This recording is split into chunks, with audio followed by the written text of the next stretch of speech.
1997, la police japonaise reçoit une lettre écrite à l'encre rouge.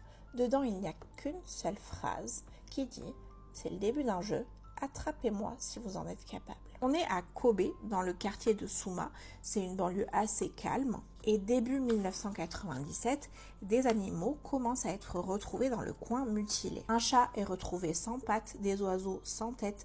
Les gens pensent qu'il y a un détraqué dans le coin, un adulte très certainement dérangé. Mais ils sont loin du compte, puisque le coupable est un enfant. Peu de temps après, le 10 février, 2 fillettes sont attaquées par quelqu'un à coups de marteau dans la rue.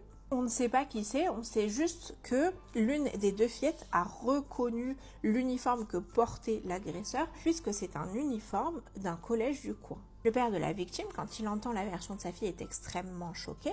Il va voir le directeur du collège en question pour lui demander s'il peut voir les trombinoscopes et ainsi reconnaître celui qui a fait ça à sa fille, mais le directeur refuse. Et retenez bien ce refus, parce que s'il avait dit oui, peut-être que 2 enfants seraient encore en vie. Le 16 mars 1997, une petite fille de 10 ans, Akaya Yamashita, rentre de l'école. Elle est frappée à la tête par derrière. Le jour même, à quelques centaines de mètres de l'agression de Akaya, une autre enfant est cette fois-ci plantée, sauf que elle va s'en sortir.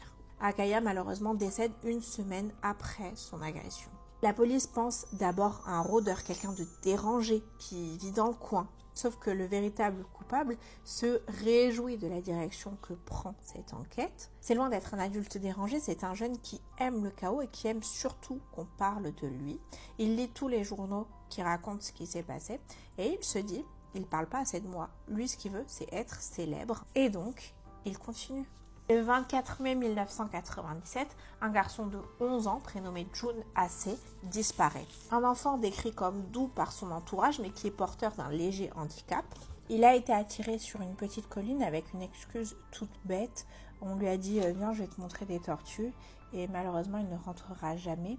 Le 27 mai, 3 jours après sa disparition, au petit matin, les concierges de l'établissement scolaire de Kobe arrive pour ouvrir le portail et devant le portail, il retrouve la tête du petit garçon. Dans sa bouche, il y a un mot écrit à l'encre rouge. Au début de la phrase, je vous l'ai lu tout à l'heure, c'est le commencement du jeu. Messieurs les policiers, arrêtez-moi si vous le pouvez.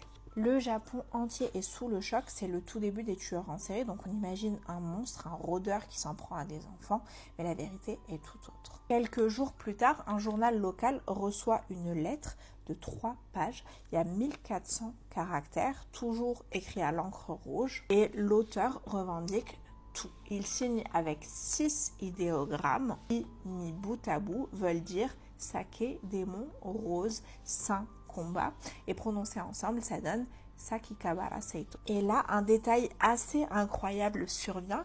Le détail, en lisant son nom, se trompe sur certains caractères et au lieu de donner un truc un peu mystérieux, ça donne un truc complètement ridicule. Le tueur devient furieux, il renvoie une lettre au journal en disant que si ils écorchent de nouveau son nom, il s'en prendra à eux. À ce moment-là, dans la tête de tout le monde, cette affaire fait écho à l'affaire du Zodiac, avec un tueur qui joue avec les journaux, qui nargue les autorités, quelqu'un qui veut absolument être célèbre. Le Zodiac n'a jamais été attrapé, mais dans notre histoire, le 28 juin 1997, le coupable l'est. En gros, et pour faire rapide, grâce à son écriture, la police japonaise a réussi à le confondre. Et lorsqu'il est interrogé, il nie les faits. La police le pousse un peu dans ses retranchements, il lui explique les preuves qu'ils ont contre lui, il lui explique surtout qu'ils ont comparé son écriture avec celle des lettres qui ont été reçues, et au bout de quelques heures d'interrogatoire, le suspect finit par avouer. Il craque, il pleure et il raconte tout. Il parle des agressions à coups de marteau, du garçon qu'il a attiré dans les bois, à qui il a découpé la tête, des animaux. Bref, depuis le début, c'était lui, tout était lui. Ce que je vous ai pas dit, c'est que la personne qui vient d'avouer est un collégien de 14 ans. Aujourd'hui, on n'a pas son identité, on n'a pas de photo de lui, on n'a pas de nom exact, on n'a pas de photo du procès. Dans la presse, ils l'ont appelé garçon A pendant toute la durée de cette affaire. Et c'est un énorme souci puisque la loi japonaise ne prévoit pas de sanctions assez importantes pour ce type d'acte quand l'accusé est mineur. Ce qui veut dire qu'il ne peut pas aller en prison, il ira dans un centre médical pour mineurs et il ressortira libre le 1er janvier 2005, soit 7 ans après être entré dans le centre. Comme je vous l'ai dit, la loi japonaise protège son identité de par le fait qu'il est mineur, mais en 2015, un magazine l'a quand même divulgué. Il s'appelle Shinichiro Asuma. Ça n'a jamais officiellement été confirmé, ce qui veut dire que j'ai toujours pas de visage à vous montrer de cette personne. Lorsqu'il est sorti, il avait pour obligation de signaler où il vivait et de signaler à chaque fois qu'il déménageait. Et quelques années après, il a arrêté de se signaler et aujourd'hui il a complètement disparu des radars. Ce qui veut dire qu'on ne sait pas où il est. Autre chose à savoir sur cet odieux personnage, c'est qu'en 2015, il refait surface, sous un nom d'emprunt, ce qui veut dire qu'on ne sait toujours pas qui c'est. Il publie un livre, une autobiographie, où il raconte ses crimes dans les moindres détails, dans des détails qui n'ont jamais été révélés par la police.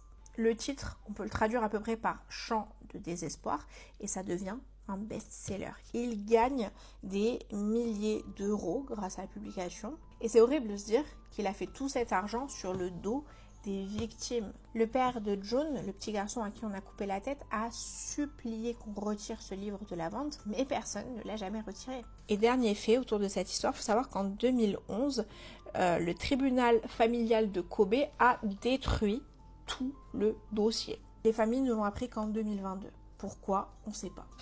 Est-ce que vous pensez que c'est de la simple négligence administrative ou que la justice japonaise a voulu protéger quelqu'un?